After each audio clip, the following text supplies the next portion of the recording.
Welcome to another amazing episode of Raising Private Money. I'm Jay Connor, your host, also known as the Private Money Authority. This is the podcast where we talk about how to raise private money without ever having to ask for money. Now, today we're going to take a little detour. We talk all the time. My lands, we are in our 8th year of this show, Raising Private Money. We talk all the time about raising private money for all types of real estate deals. Today, we're going to take a little detour because, after all, once you have all the money lined up for your real estate deals, the question is, where are you going to get your deals? Where are you going to find those motivated sellers? Well, I can tell you, ever since COVID in 2020, I haven't even bought a single family house, invested in a single family house. Ever since COVID, there's no deals, hasn't been any deals in the multiple listing service for many years. All the deals that I buy are off market. And there's many ways to find these motivated sellers. But my special guest today has got a totally done for you lead generating business for you, a real estate investor, whether you're a seasoned real estate investor or you're brand new and you haven't even started your business yet. But this done for you lead gen service will help you scale your sales and actually triple your motivated seller lead pipeline. Well, my guest, he's very hands-on. He's been doing this for 8 years now, serving clients like you. He's got this method called the 10,000 hours method, which means he is in the trenches with you and he talks personally with every one of his clients. Listen, if you want to find the motivated sellers, even in a market where it's hard to find motivated sellers, you don't want to miss out on 1 second of this episode, because in just a moment, you're going to meet my guest, Nick, right after this. If you're a real estate investor and are wondering how to raise and leverage private money to make more profit on every deal, then you're in the right place. On Raising Private Money, we'll speak with new and seasoned investors to dissect their deals and extract the best tips and strategies to help you get the money, because the money comes first. Now here's your host, Jay Connor. Nicholas, welcome to the show, my friend. Yeah, thank you so much, Jay. How you doing today? I am fantastic. Can you not tell? I am fantastic today. I've had 2 mugs of ginger tea. Don't mess with me. I'm so excited to have you, Nicholas. For goodness sakes. I mean, here's my question. Yeah. Who in the world would name their son Nicholas with a last name of Nick? That's what I want to know. Do you know how many people think that's a fake name? And I don't even blame them, right? They're like, there's no way that that's your real name. I'll tell you the story real quick, even though it's not too flattering. I was actually supposed to be a girl. Okay, that's how this story starts. So well, my mom, for those of you that cannot see the video, let me assure you, Nicholas Nick is not a girl, because he's got a very thick beard. Or if he is a girl, she's taking a lot of hormones. Go ahead. I'm taking great care of myself. But I was supposed to be born a girl, and my grandfather's Greek, and he was a priest. He was actually a famous priest, and his name was Nicholas Nick. But it was only Nicholas Nick because of Ellis Island. Right. He came back through on Ellis Island. They changed his last name to Nick. His first name was already Nicholas. And then it made him really famous. I don't even know there was a such thing as a famous priest. But if there is one, my grandfather's photo would be there, Reverend Nicholas Nick. And then I come out. OK, and I'm a boy. And he was so excited. He begged my parents at the wrong time, please name him after me. Please name him. They're like, will you leave the room? We're busy here. Okay. And my parents did. And it is a Greek tradition to be named after your grandfather. So it didn't take too much, but it was just a surprise to everyone that I was a boy. And then, the rest was history. And then who'd have thought that I'd have a career in marketing, right? Who saw that one coming? I know, especially, you and I are in a mastermind together, and we share that family, and you've got long history in the restaurant business, and then here you end up in marketing with your done for you service, which I want to go ahead and let everybody know the name of your company and your services. You're the founder of Lead Mining. I think your website is actually www.leadminingpros.com, Lead Mining Pros. So we want to hear all about that because, I mean, never before has it been more challenging, more difficult to find those motivated sellers. I mean, me personally, I use 7 different pay-per-lead Google services to get the leads coming in. So we're all excited to hear about this. So how did you get into this, and how are you qualified to talk about finding lead gen or providing lead gen for real estate investors, for goodness sakes? Yeah. I'm going to work on the short version of this story, but being short, I don't know if it's my Greek heritage. It's not always my strong suit. But you know, we do go back, right? My restaurant career, I didn't realize it at the time. I spent 13 years running restaurants, and it doesn't mean owning them. I was just a manager. I never made more than $65,000 per year to work 70 hours a week. It was pretty crazy back then. Hey, listen, not to interrupt your story. I can relate, man. Right out of college, I went to work for a chain restaurant. It was really good, called Daryl's Restaurants. Okay. I did it for 2 years. 90 days into it, Nicholas, I knew I hated it, but pride wouldn't let me quit. Yeah. But yeah, 100 hours a week, and I was too scared to divide my weekly paycheck by 100 hours to see what it actually was per hour. And people would say to me, they'd say, Jay, you can't be on the job 100 hours a week. I said, oh, yeah, you can. I didn't say I was efficient. I didn't say I was worth anything, but I was there in that building 100 hours a week. Back to you, Nicholas. No, and 100%, you know, I mean, I'm literally scared of nothing now because of how hard I used to work, you know. A story that I won't go in depth on, but it was my first day at IHOP, my very first day, one of the many restaurants I worked at, my very first day, and someone pooped on the floor.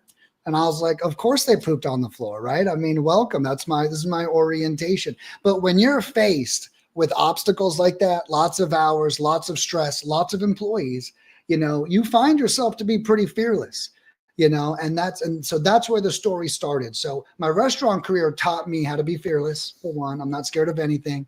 And then the next part that it taught me is it taught me how to work with people, right? So the emotional intelligence and the employment side. Right. So emotional intelligence as far as customer service goes, and then managing employees. My average restaurant, I ran one of the busiest restaurants in the country for IHOP. They did over $4 million a year. And by the way, when everything's like $3, that's a lot of sales that we're doing at that IHOP.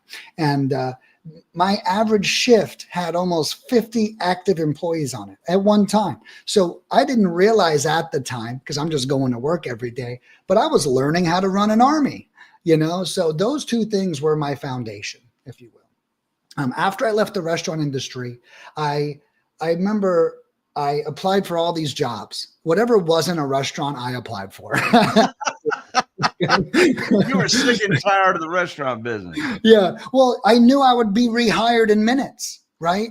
And when we make a decision to leave an industry, we have to leave. So I no longer entertained interviews or anything like that. I said, I'm out of here. And I landed at one of the biggest coaching companies about 9 years ago. And I got so lucky. They hired me as their event coordinator because I figured, you know, restaurants are basically an event that's happening for 15 hours a day. So I can throw an event, right? Like I could do that. And they hired me. They took a chance on me, and I was right. I crushed it. I threw all their events. I traveled the country. I was setting up all the electronics. I was prepping the speakers. I was speaking on stage when the owner was late, which he was late very often. I remember one day he didn't show up, and they're like, where's he at? Where's he at? Where's he at? And I was like, I don't know. Like, are you going to call him? Like, he knows when his event starts. What am I going to call him and tell him? I said, look, I'm going to get on stage. This is what happens, right? It was a great experience. So I started there throwing the events. Within 10 months, I was given 3 promotions and I became an executive over the entire mentorship division of this real estate education company. And I had no real estate experience, none, other than throwing these events. But they promoted me because of my leadership and my management and my customer service. So I was really good with the people. I was really good at being organized. And I think you can agree, Jay, I've learned that leadership is universal. It doesn't matter where you put me right now. With great leadership, we're going to come up with a solution. Well, John Maxwell would agree with you. No, 100%. And, I was a student of his. He's the one I don't know who can follow this, but he has a book called Levels of Leadership. And I remember feuding with a couple of my bosses. And in Levels of Leadership, they explain to you that if you're a higher level leader, you cannot work for a lower level leader because you see all their stuff. You know what they're doing wrong. And these bosses I didn't get along with, it wasn't anything wrong with either one of this. I was just a little higher up on the rung of leadership. So it was causing this rift because I was almost helicopter parenting my boss. So we shouldn't be doing that. However, there's a great way to get promoted once they move out of your way. So now I'm now leading this education company. And if you think about it, there's no better place for me. People are bringing their complaints to me left and right? Which is right where I want to be. Oh, my direct mail cost is too high. Oh, this lead quit on me. Oh, this contract was canceled. I'm having a hard time getting my lead systems created. And what sparked the creation of this company was a phone call I got from a crying customer of mine. And she was crying and she just spent $30,000 on our program for education. And why she was crying was she just sent out $5,000 in direct mail. And she says, Nick, my phone didn't even ring once. She's like, I'm financially devastated. And to be honest, she could have put the wrong number on her postcards. That's a newbie mistake that happens all the time. I hate to say that, but I mean, there could be a series of reasons what happens here, but it was still hard on her, right? And she was really devastated by this. And I remember thinking, there's got to be a better way. At the time, direct mail was the only thing that was taught. Okay. And I was like, there's got to be a better way. What's free? What's free? And again, keep in mind, I'm not a real estate investor. I'm a former restaurant manager, right? What's free? And I look down at my phone and I go, well, we're already paying AT&T. We're already paying Verizon. Why don't we just call these people? So I immediately pivoted the program to cold calling everybody. Okay. I was like, if you got the money, mail. If you don't got the money, you call. Okay. Was the whole strategy. It worked out really good. People closed lots of deals. We had these events that we threw that we used to put thousands of dollars in direct mail into to fuel it with leads. We no longer did that. So I saved the companies thousands of dollars to even generate their own leads for their events. And we had the students cold calling themselves live in the event. We changed the entire makeup. And that's what I didn't know was the foundation of my company today. At the time, I was just solving a corporate issue, right? This avenue we offer is too expensive for the average person to maintain, right? So we got to create something else. So I created the cold calling. And then when that job came to an end, after I saw these students closing deals and making money, I went home from work and I was like, I'm a cold call every day. Okay. And I did. I called 300 to 600 people every day. And that was my personal goal. So one thing, a little hack I'll give everybody is I don't set one goal for myself. I set 2 goals for myself. My first goal is my minimum. Okay. 300 dials was my minimum. I'm not eating dinner that night until I dial my 300 dials. I didn't deserve dinner till I hit 300. I hope you had an automated dialer and you weren't punching in 300 phone numbers. I was using Mojo at the time. You're exactly okay, right. There you go. Yeah. But I knew if I hit 600 that I was a monster, right? I could literally brag to my friends, even though nobody would understand the brag, right? But so that was my personal goal. So 300 to 600. At the end of 3 months, I didn't have any deals of my own, but I had people who'd asked me if I could call for them. Hey, I'm real busy. Could I pay you to call for me? Yeah, $200 a week. That's what I charge people. $200 a week. I'll make 500 dials for you and I'll send you all the leads. And before I know it, I had 5 of those clients of mine. And I was like, hey, I'm only working like 10 hours a week. I'm making about $1,000 a week, coming off the restaurant story, 60 grand a year for 70,000 a year. I was like, wait a second, I've never made this much and worked this little in my life. Right. And that's when I saw the writing on the wall. Then I'm almost done. Then I made a post in a Facebook group that was very popular back in the day.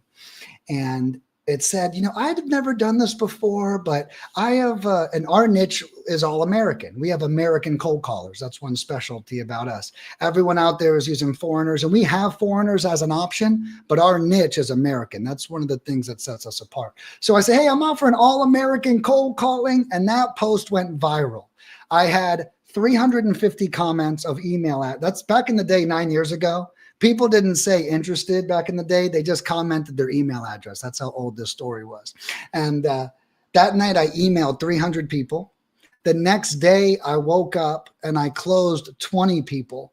And ever since that day, my business has never done less than $10,000 a week in sales. So that was the inception, and that was 8 years ago. And then right now we're averaging about $38,000 a week in sales since then. That's fantastic, Nicholas. What a story, for goodness sakes. Yeah. Now let's dive in. Okay. Tell us, what does Lead Mining Pro do? What's the full gamut of services, and explain it to the point of you have a newbie real estate investor listening that's never done a deal before, doesn't know anything about marketing, and also make it, interestingly enough, for those that have spent a bunch of money on lead generation that has not worked. Yes, absolutely. So there's a couple of great avenues about what I offer. So one thing is I have a done for you strategy, and we're no contracts, no commitments. And the reason why those are very importantly paired is because you're never stuck with us. Okay, I think that's very important. I always joke and say I signed a DirecTV contract 10 years ago that I'm still unhappy about, right? So I'm not going to make any customer sign a contract with me. So what we do is I offer 5 things to all of my clients, all right? The first thing I offer is I can pull a list in any market in America. You give me the list type you want, the zip codes, the property value, the equity amounts, I can pull that list. After I pull that list, it's a list full of records, I then skip trace that. Now, whoever doesn't know, skip tracing is the art of finding an accurate phone number, would be the simple way to put it. Now, our phone numbers are accurate 80% of the time. So 8 out of 10 people that pick up the phone do tell us they own the property that we're calling about. So very accurate. And so after we skip trace it, then I offer my cold callers. Now, my cold callers come in 2 forms, like I mentioned earlier. You can pick an American caller or you can pick a foreign caller. Now, naturally, the foreign callers are much cheaper, almost 3 times cheaper to be exact. Okay. Now, a lot of people say, well, when should I use which caller? So I'll tell you right now. You want to use the American on more niche lists and if you're doing land. Okay, land investing is blowing up recently. But if you have a niche list, like there's not that many people on it, couple thousand max, right? Then go with the American. Or if you're doing land, go with the American. Now, when should you use a foreign caller? You want to use a foreign caller in your saturated markets, or if you're doing houses where volume matters. Since they're 3 times cheaper, what that means is for the same investment, you can go almost 3 times further. So think about if you found a direct mail piece that was 1/3 the price. Well, you would send that one out to the tougher markets, right? And it's because at those levels, at the tough market level, you need that volume to succeed anyways. And in addition to that, if someone's getting 5 phone calls a day, the one phone call that actually is an American doesn't really stand out that much because they're just being pounded too hard on the phone anyways, right? They don't even care if you're an American. But if you're on a niche list, or if you're in more of a suburban market and the American calls, you can actually, oh, wow, that was actually a pleasant conversation. You can tell. So that's how I recommend those. So After the calls, we offer the text messaging too. So we also offer done for you texting, where we will text blast everybody on the list and we'll even reply for you for free. And then we'll send you the entire transcript of the conversation. Now that's the four core offer: pull the list, skip trace it, cold call it, and text message it. But the fifth thing I offer is really what makes us special. And I'll just cover that real quick. So I call the fifth thing a shitload of customer service. Okay. And that's what makes us important. You talked about the 10,000 hour method earlier, and this is the way I get them. So my cell phone number is on the website. Every one of my customers has direct access to me. If you hire me and you're a customer of mine, I automatically consider you like a free coaching client. You get a lead. You don't know what to say. You don't know what to do. You can call me, my cell phone. I want to help you close that lead. I really do. Because then we're both successful, right? If we're no contracts, no commitment. So if you don't succeed, I don't succeed. So one, you get a free coach with it. Two, I also give free courses online. And these aren't beginner. When I say courses, people are like, I've seen courses. I know these courses are literally designed to tell you how to close my leads that I send you, that I've been working for 8 years straight. Highly recommend anyone watches these courses that's about to be working a cold calling or a text message lead. Okay. And I teach people how to take these warm leads and turn them into hot leads. And those are free courses. You could get them right now from my website. It's at the top if you go to the website. I also offer weekly one-on-one calls to all active clients to review their campaign.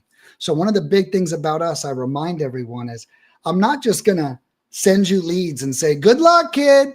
I'm going to send you leads, and then I'm going to send you an email to book a call with me and ask you how it's going. I'm going to review your KPIs with you. And the way these calls work is if you have a bunch of leads, I'm going to help you convert them.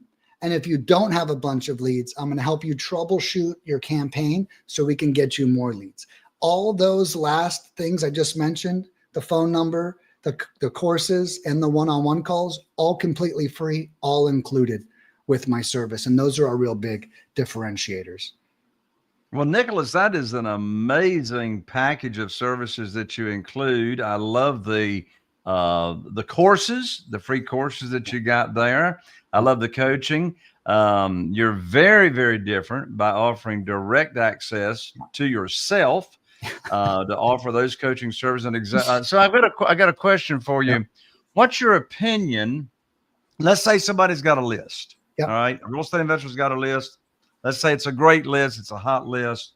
What's your opinion of utilizing your outbound calling service? You know, the skip tracing and all that, yeah, the texting, combining that with a simultaneous direct mail campaign to the same exact list simultaneously. I know you got an opinion on that. Yeah. So first of all, it's about budget. Okay. If it's in your budget to do both simultaneously and you love marketing data, I would totally go ahead and do it. So first thing we're looking at is the budget. If the budget's there to do it all, do it all. But now what we're looking for is our statistics. How good did the texting do? How good did the calling do? How good did the direct mail do? One way I look at things, like in my one-on-one consulting calls, is I want you getting the most leads for the least cost. So what we would do with that data to start is we would see what gave us the biggest bang for our buck, which produced the hottest leads for the least cost that we could actually scale. The answer might be all three. The answer might just be one. So that's my first answer. My second answer to the question is, what if you only had enough money to do one or the other? Okay. If that's the case, I would start with calls and text messages. The reason why is those results that we get from the calls and texting is a little cheaper. So the results we get from that will tell us whether we should direct mail or not. If we don't get anything on calls and text, the direct mail is going to be much worse, right? Because calling and texting almost always outperforms direct mail on quantity of leads, not always quality. Okay, so I'll just share that as well. So there is a little bit difference there, but I would call and text first. And then if those results are good, then mail. If they aren't good, I would pivot early and then potentially make a change. The downside of direct mail is there's really only two downsides. One is the cost per lead is pretty expensive, right? So I only recommend direct mail if you've closed a couple deals, because you don't want to be learning on a $300 to $500 lead, right? But the downsides to calling and texting is you have to work the lead, right? I mean, you actually have to get in there, build rapport, create a relationship. And a lot of people, even though they want to make $50,000 a deal, they're not all really willing to roll their sleeves up. So each strategy has its pros and cons. Yeah, that makes a lot of sense.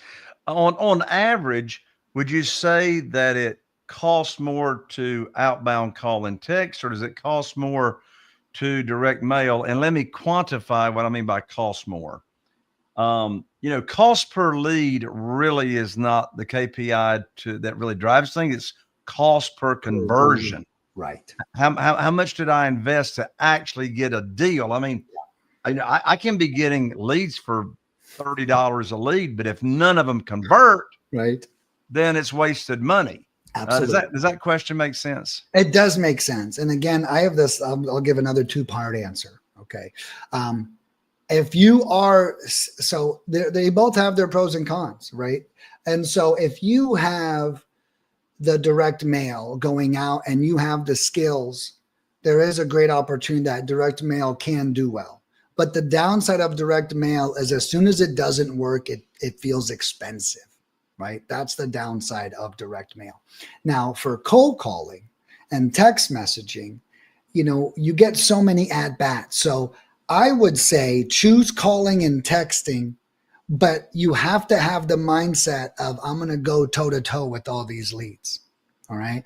So direct mail, let's say you could be an armchair quarterback, would be a great way to put that, right? A little bit easier. The leads call you with direct mail. They're either, yes, I want to sell, or they say, go F yourself, right? It's either one of those two replies on a direct mail. But cold calling is everybody who's maybe plus. That's what I call cold calling and texting leads, maybe plus leads. So what I tell people, and this is why I give those courses away, if you work those maybe plus leads and you create a system around it, you will be closing more deals than direct mail. But if you are not willing to do the work and roll your sleeves up, do not enter in the realm of calling and texting. However, in my opinion, if you really think of your profits that you could make, I think it's advantageous to follow my course, create the system, and work the leads properly. But I had a client, I'll just share, we got him, this is a true story, we got him 30 leads for $600. It was a land campaign. And he booked a call with me. He was a coach at one of the coaching companies I was consulting for. And he said, Nick, I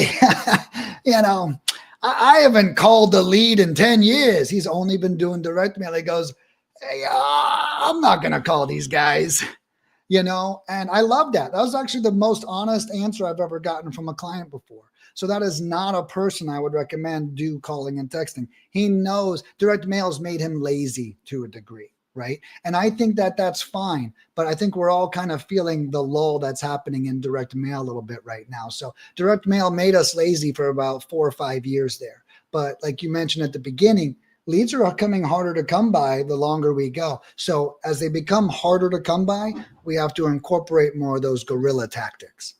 Yeah.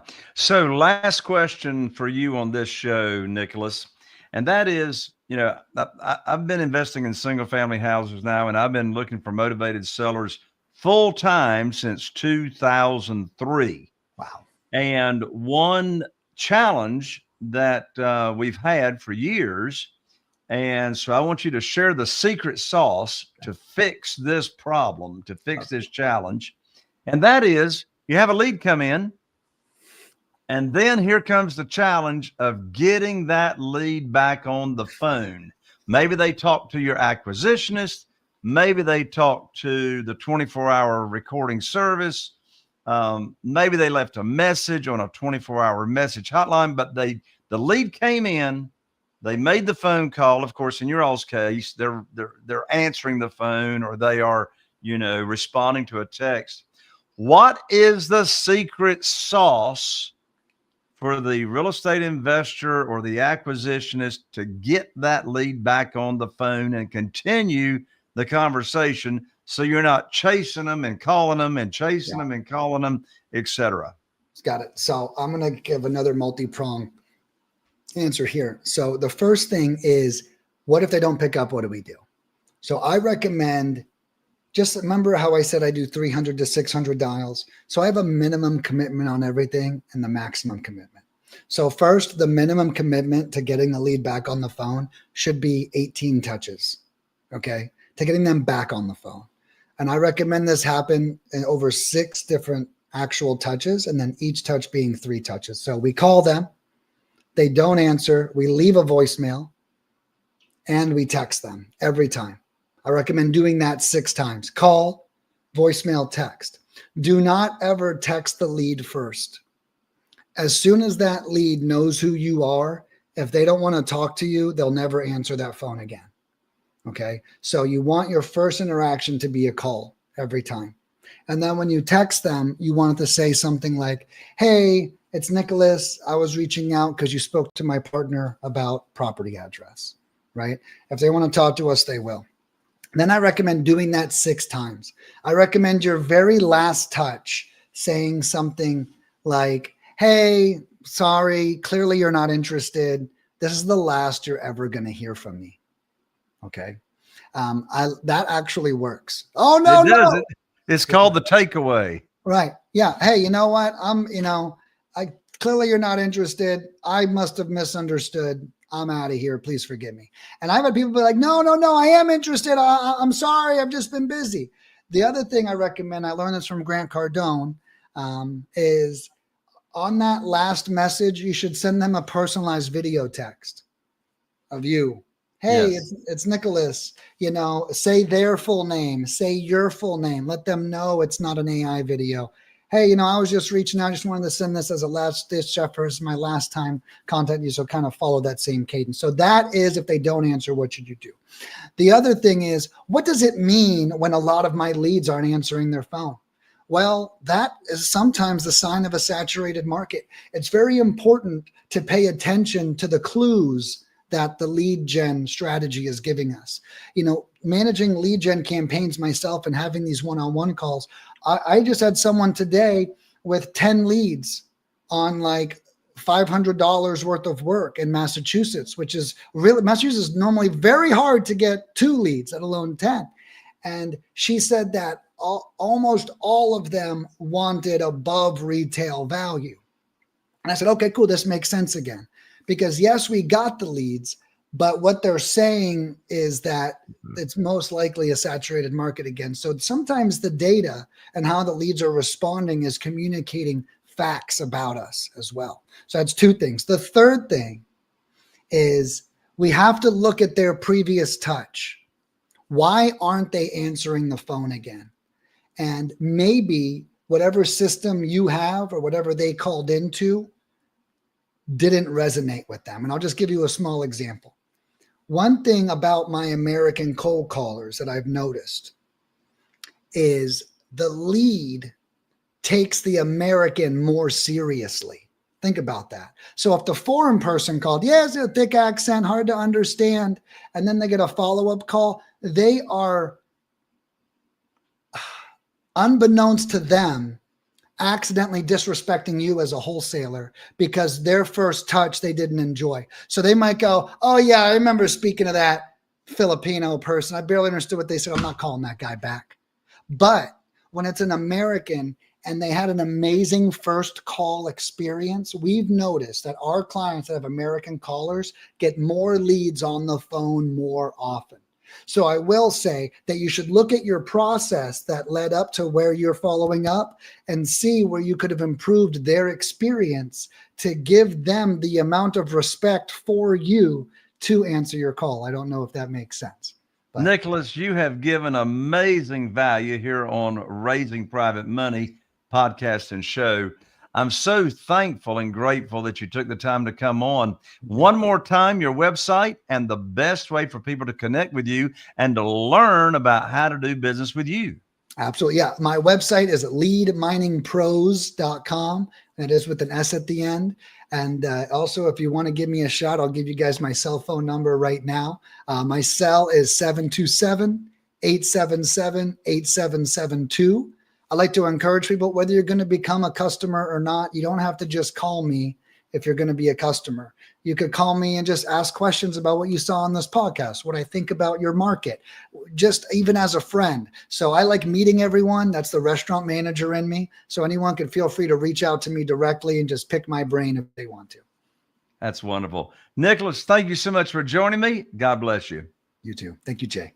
There you have it, another amazing episode of Raising Private Money with Jay Conner. And to ensure that I can have more amazing guests here on the show, just like Nicholas Nick, well, let me tell you, you are one conversation away from making a huge impact. All I'm going to ask you to do right now is, as a thank you for Nicholas Nick being here, share this episode, share this link with just one person.